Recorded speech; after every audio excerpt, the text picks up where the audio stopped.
R proud கொத்தூஸ். அதுல பெரும் பருத்துக்கு ஒண்ணு இல்லைண்ணா.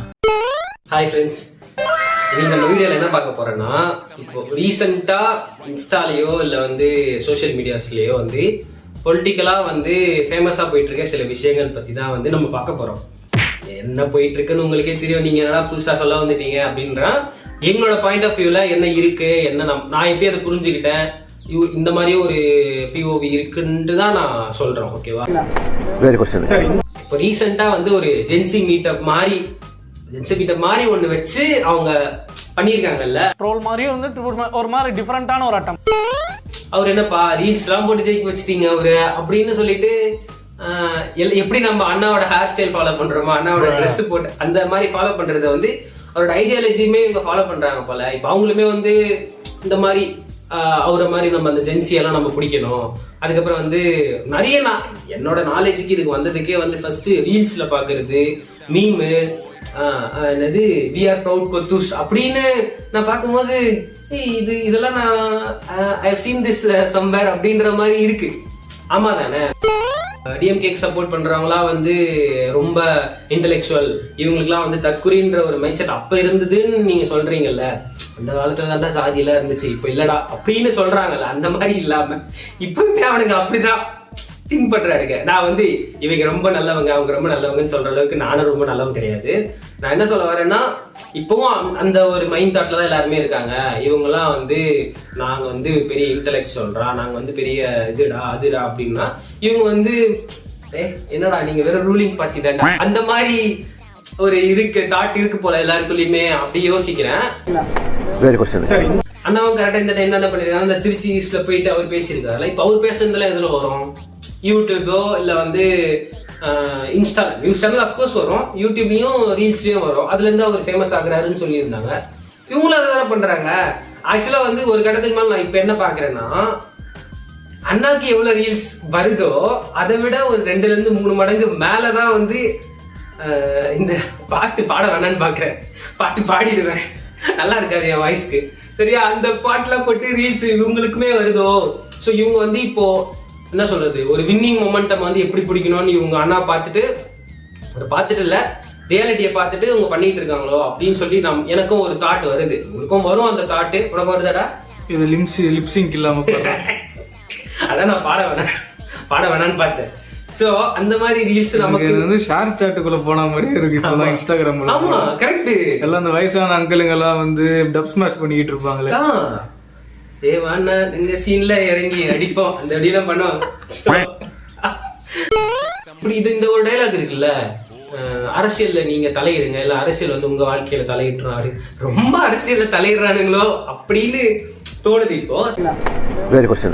அதாவது அண்ணா என்ன பண்ணாருன்னா, திருச்சி ஈஸ்டுக்கு போயிருக்காரு. சரிங்களா? போன இடத்துல ஏன்னா அவரு சிஎம் ஆகி ஒரு 2-3 வாரம் ஆயிடுச்சு. ஆனதுக்கு அப்புறமா அவரு பேசுற ஃபர்ஸ்ட் மேடை இதுதான் நினைக்கிறேன். ஸோ அதுல அவர் சில விஷயங்கள் நல்லதாகவும் பேசியிருக்காரு, சில விஷயங்கள் ஒரு சுட்டி காமிச்சிருக்காரு. அந்த விஷயத்த நம்ம என்னன்னு நம்மளோட நாலேஜுக்கு ஏற்ற மாதிரி நம்ம பிரேக் டவுன் பண்ணி பார்க்கலாம். ஓ, அப்போ உங்களுக்கு பாலிடிக்ஸ்லாம் நல்லா தெரியுமா அப்படின்னா எனக்கு ஒன்றும் தெரியாது. அதுல பெரும் பருத்துக்கு ஒண்ணு இல்லைண்ணா. அண்ணா சிஎம்மா நிக்கிறாருன்னு சொன்னதுக்கு அப்புறம் தான் நிறைய பேருக்கு ஓகே 234 தொகுதி இருக்கு போல, இவ்வளவு ஜெயிக்கணும், இவ்வளவு ஜெயிக்க கூடாது அப்படின்னு நிறைய பேர் ஃபாலோ பண்றாங்க. இந்த டைலாக் மாதிரி தான் சண்டை போறதுக்கு எல்லாம் அவங்களுக்கு நேரம் இல்லை அப்படின்ற மாதிரி. இப்ப யாரும் ரீல்ஸ் ஸ்க்ரால் பண்ணிட்டு இல்லாம அதெல்லாம் இல்லாம என்ன பண்றாங்கன்னா, பார்லிமெண்ட்ல இப்ப என்ன நடக்குது, சட்டசபையில என்ன போயிட்டு இருக்கு, அந்த லைவ் எல்லாம் பார்த்துட்டு அப்டேட்டடா இருக்காங்கன்னா அதுக்கு இல்லன்னே சொல்ல முடியாது. அண்ணா ஒருத்தர் தான் காரணம். பொலிட்டிக்கல் அவேர்னஸ் இருக்கிற மாதிரி காமிச்சிக்கும், ஆனா நமக்கு இருக்காது. அது மாதிரி இருந்துட்டு இப்ப நம்ம என்ன பண்றோம்னா, எல்லாத்தையும் கரெக்டா நோட் பண்றோம். சரி, நம்ம ரொம்ப அதை பத்தி பேசாம அண்ணா என்ன பேசியிருக்காரு அப்படின்னு மட்டும் பார்க்கலாம். ஆக்சுவலா என்ன பண்ணிருக்காருன்னா, அவர் உங்களுக்கு தெரியும் இல்லையா, அவர் 2 இடத்துல வின் பண்ணாரு. பெரம்பூர், அதுக்கப்புறம் திருச்சி ஈஸ்ட் 2 இடத்துல வின் பண்ணிருக்காரு. அதுல ஒன்னு அவர் ரிசைன் பண்ணிட்டாரு. ஆக்சுவலி அவர் திருச்சி ரிசைன் பண்ணிட்டு அதுல இப்போ ரீ எலெக்ஷன் நடக்கணும். அந்த இடத்துலயே ஒருத்தர் சொல்றாங்க, அந்த பாயிண்டே என்ன சொல்றாங்கன்னா, உங்க அண்ணா என்ன சிஎம் ஆயிட்டு நன்றி சொல்லவா போயிருக்காரு, ஓட்டு வாங்க தானடா போனாரு அப்படின்னு. பின்ன அவர் ஓட்டு கேட்கறதா பண்ணுவாரு, உங்ககிட்ட காசு கேட்க வருவாரு. பெரம்பூர்ல எம்எல்ஏவா அவர் அந்த பேப்பர்லாம் வச்சுட்டு வெளியே காமிச்சிட்டு வந்தார்ல, அந்த பாயிண்ட் என்ன பண்ணாங்க, ஒரு மீம் ஒன்று நான் பார்த்தேன். மீம் பார்த்தேன்னா இல்லை இது நியூஸ் சேனலில் பார்த்தேனான்னு தெரில.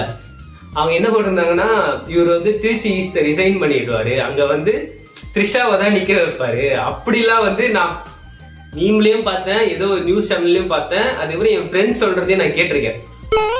அந்த வீடியோவில் நீங்கள் பார்த்தீங்கன்னா அவரை தற்கூரி சொல்கிறதோ இல்லை வந்து அவருக்கு வந்து பொலிட்டிக்கலாக எதுவுமே தெரியாதுன்னு சொல்கிறது தான் வந்து அவர் அந்த ஸ்பீச்சில் ஃபுல்லாக சொல்லியிருப்பார். நிறைய இடத்துல தற்கூரின்னு சொல்கிறாங்க, கவர்ச்சியில் அப்படியே கவர்ச்சியில் வந்து மயங்கிட்டாங்க.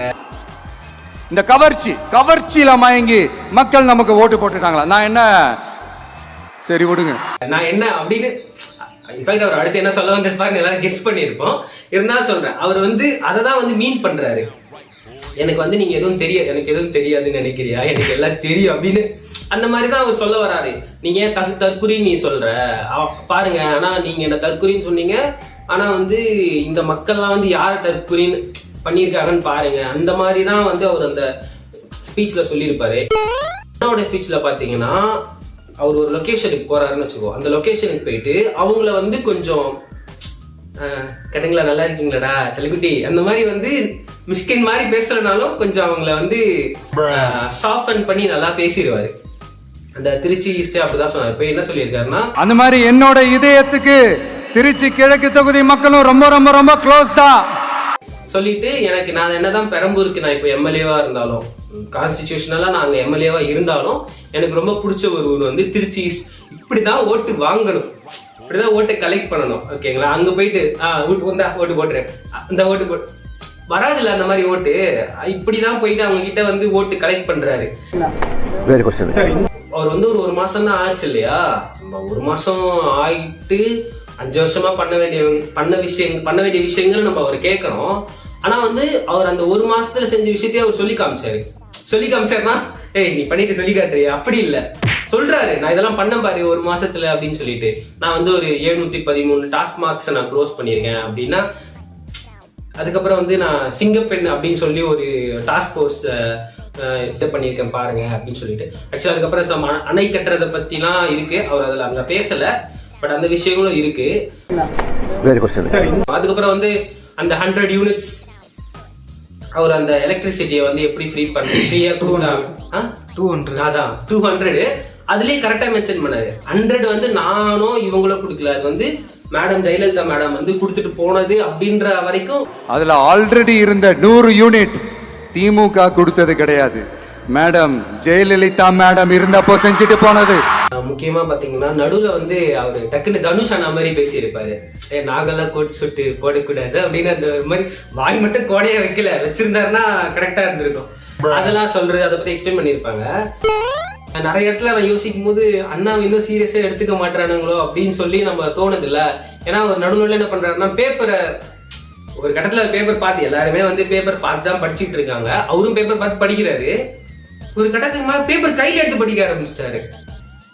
அப்ப வந்து நான் பார்த்துட்டு இருந்தேன் அந்த வீடியோ, நான் பாக்குறேன்னு வச்சுக்கோங்களேன். அண்ணாவே நான் பார்க்கல. ஒரு கட்டத்துக்கு மேல இந்த பேப்பர் எவ்வளவு அழகா இருக்குல்ல அப்படின்னு அந்த பேப்பரை பார்த்துக்கிட்டு இருந்தேன் நான். ஒரு இது மேல இந்த உறுதிமொழி எடுப்பாங்கல்ல சிஎம் ஆயிட்டு, அதையே வந்து மனப்பாடமா சொன்ன ஒரு மனுஷன் இந்த விஷயங்களை வந்து ஒரு பேப்பர் எடுத்து பார்க்கும் போது நமக்கு ஓரளவுக்கு ஒரு ஆட் ஒன்னா இருக்கோ, இது ஏன் பேப்பர் பார்த்து சொல்லணும், நீங்க அப்படியே சொல்லுங்களேன் அப்படின்ற மாதிரி இருக்கு. ஸோ அது அந்த ஒரு விஷயம் தான் கொஞ்சம் படப்படன்னு அடிச்சுக்கிட்டே இருக்கு. சார் இதெல்லாம் இது பண்ணிருக்கலாமே அப்படின்னு சொல்லிட்டு. இன்ஃபேக்ட் ஜோக்ஸ் அப்பார்ட், இது ஜோக் இல்ல, 2-3 விஷயம் தான் வந்து அக்யூஸ் பண்ண முடியும் அண்ணாவை பத்தி. அது 2-3 விஷயத்துல ஒரு விஷயம் அதை பத்தி நம்ம பேசலாம், அது கொஞ்சம் ஓரமாவே இருக்கட்டும்.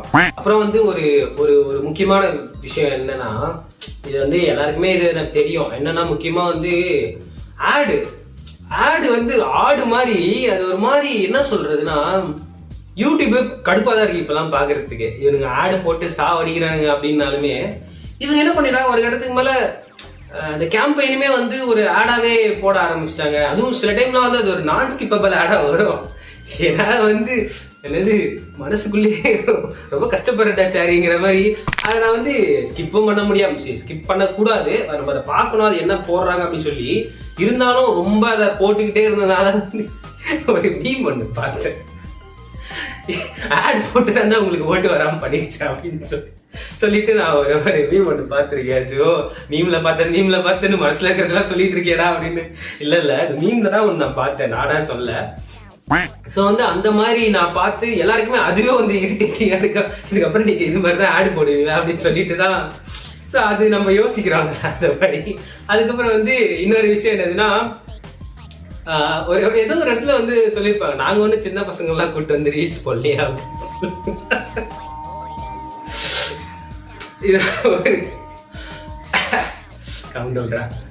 வந்து இதெல்லாம் பண்றாங்கல்ல. அதான் அவங்க வந்து எல்லாருமே என்ன பண்றாங்கன்னா அண்ணாவோட ஸ்டைல வந்து அடாப்ட் பண்ணிக்கிட்டு பண்ண ட்ரை பண்றாங்களோ அப்படியும் இருக்கு.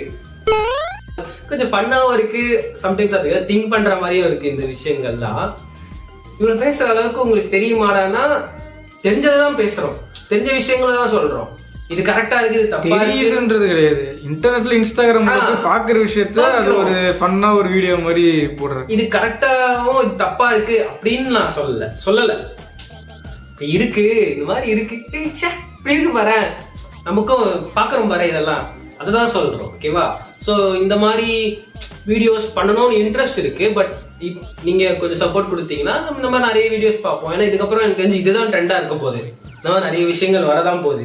ஸோ இதெல்லாம் நாங்கள் பார்த்து சில விஷயங்களை சொல்லி எங்களோட ஒப்பீனியனை நாங்கள் சொல்றோம். முடிஞ்சா கண்டிப்பா சப்போர்ட் பண்ணுங்க. ஓகே, உங்க ஒப்பீனியன்லாம் வேண்டா கேட்டா நடக்கிறத சொல்றேன். ஓகே போதுமா? ஓகே வேற